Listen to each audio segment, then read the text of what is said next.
2 araw na bukas sa publiko ang Dolomite Beach sa Manila Bay. Pero di gaya dati, may registration muna bago makapasok. Live mula sa Maynila, may unang balita si Mai Bermudez. Mai?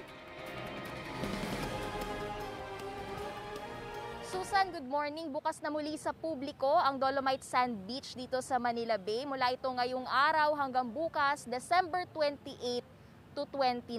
Matapos ang 2 araw na pagbubukas sa Dolomite Beach ay isasara itong muli para bigyang daan ang pagsalubong ng bagong taon at bubuksan ulit sa publiko sa January 4, 2022. Paalala mga kapuso, bawal po ang mga batang 11 years old pababa. May bagong sistema ring ipatutupad sa mga papasok dito para maiwasan na yung overcrowding o siksikan. Ito yung tinatawag nilang appointment system kung saan kailangan munang mag-register sa DENR ncrsys.online. Dapat 1 araw bago ang inyong pagbisita gawin ang reservation at bawal po kapag 2 araw o higit pa bago ang inyong pagbisita.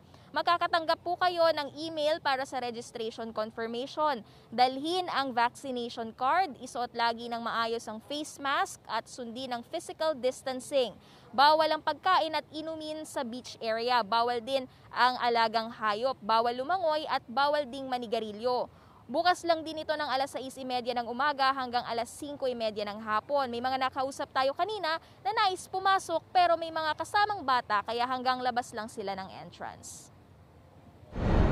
Paano po yung yung mga walang mga email, tapos hindi pa fully vaccinated? Parang hindi po yata, yung hindi siya okay. Kasi hindi lahat makakapasok sigurado. Okay lang din po, dito na lang.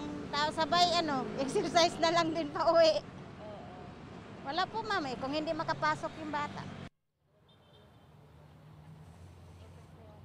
Susan, ito ngayon yung sitwasyon dito sa Dolomite Sand Beach dito sa Manila Bay. Sa ngayon ay may mga nakapasok na rin na mga bisita dito sa loob.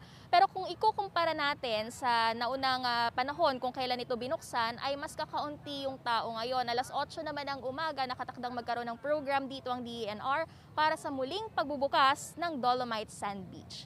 Yan ang unang balita mula rito sa Maynila. Mai Bermudez, buong puso para sa Pilipino.